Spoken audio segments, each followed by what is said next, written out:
Hello and welcome to NewFilmmakers Los Angeles in partnership with Movie Maker magazine. My name is Danny DeLillo. We're here at the South Park Center. I'm delighted to be joined by Ellie, who's right here with his fantastic movie, Somnium. Let's take a look at the clip.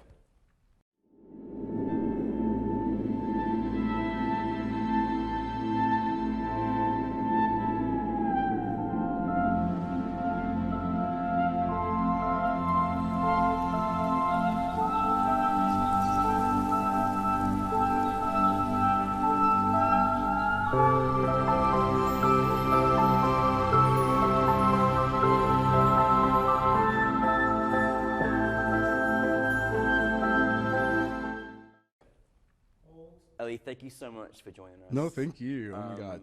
Thank you for being part of the New Filmmakers family, and thank you for bringing your film to us. And I've got so many questions. Of course. But for those that haven't seen it, tell us a brief synopsis. Yeah, it's kind of weird. Somnium is a queer psychedelic horror film.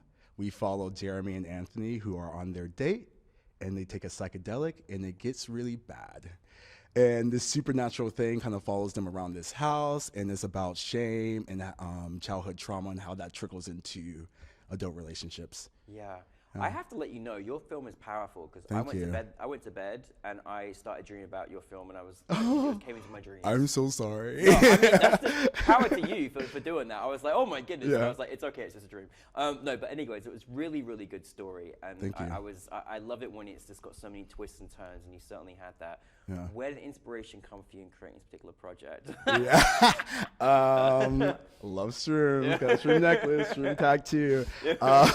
Me and my ex, yeah, we were just, I was trying to find my spiritual journey and find God, and I took too many. And I had this really, really crazy experience. I'm not going to get into details, but a lot of inner demon stuff like came out. And and I told Mitchell Peters, who is also Elliot and our co-writer, about it, and he was like, you know, this needs to be a short. And I was like, okay, let's do it. And so he put the elements of shame and childhood trauma from like his past and shame within the his sexuality. And we put that in Somnium, and that's how we got our piece. I mean, honestly, like, I think as well as, you know, this, you know, psychedelic, this, you know, experience of, you know, supernatural horror, there's also some really, you know, really kind of elements in there of the trauma, you know what I mean?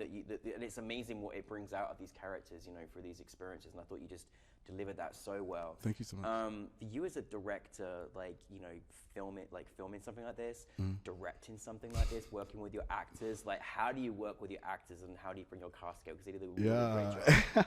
It was crazy. So Mitchell Peters, I already knew him. I knew him for 4 years, so it was super easy knowing his like little triggers and like how to like make him do the stuff. And then I met Anthony Soto through Actors Access, and we just worked a week before we shot and just really dug into the characters, and I really gave them that freedom to make their own choices. And then with young Elliot, twins, I know, so precious, they're so sweet. It was so hard to like tell them apart the first couple of days, but then I slowly got used to it. But Anderson and Maxwell, we just really worked on imagination and like really dug into what made them afraid, what made them happy, what brought them joy and love and peace. And that's what we kind of went back to with the younger actors. And the Dark Creature was the most difficult person to work with. He was super difficult. It was me. I played I played the monster, but yeah, it was fun. Yeah, I had Angie Hazar direct as I was in action. Yeah, that was the character in my dream, so I'm like... I'm sorry, that was me, Okay. No, it was really, really good. It was great. So, I mean, again, like, you know, I think it's so great that you're giving the actors kind of freedom to express, because, you know, again, you want sort of authentic kind of feelings to kind of come out. Yeah, exactly. What was, I mean, you know, when you're making something that's like got a little bit of personal experiences and stuff like that, like, was there anything that kind of surprised you when you made it, either from production level, from acting level? Was there any surprises, like good and bad, that you had experiences with? I think as a director, you're just always nervous it's not going to come out the way that you want it.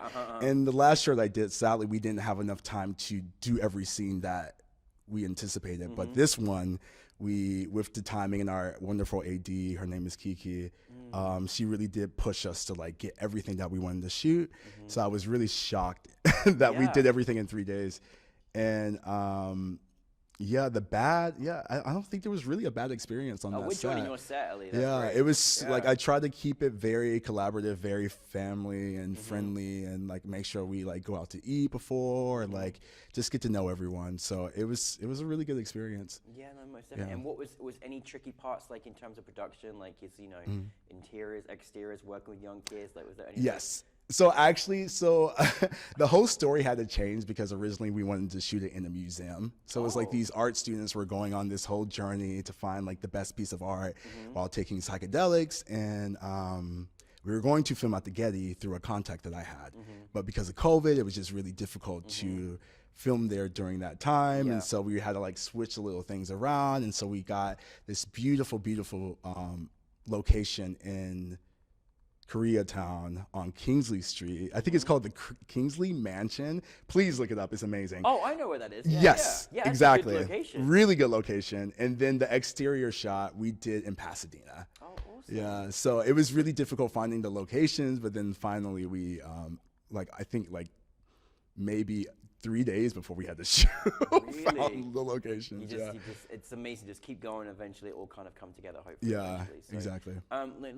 Looking back on it, obviously, I mean, aside from scaring the hell out of me and and having some really cool elements in there, what did you want your audience to take from your film? That's a really good question. I think what I really wanted to take is like sometimes you really have to find yourself before being in these adult relationships.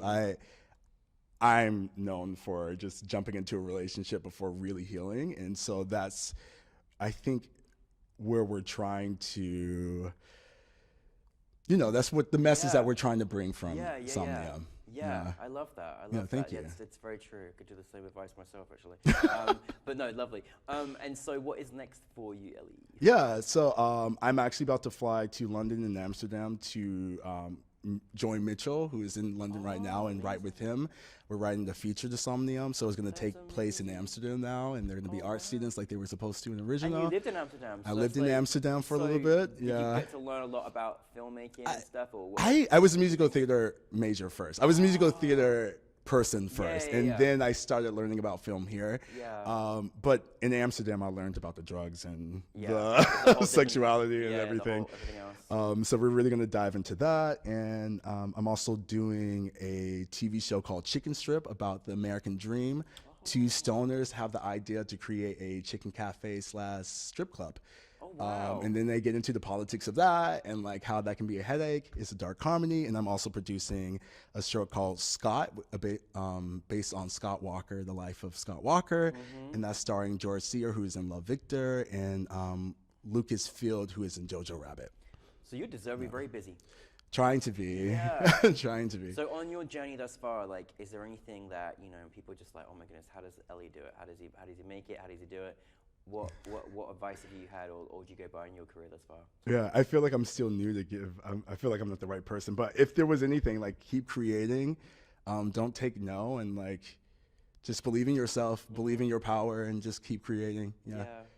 Well, you're doing great things. I hope Thank you so Amsterdam much. and London is good to you, especially London, because Thank I'll you. sort them out if they're not. Any advice in London? Any advice on London?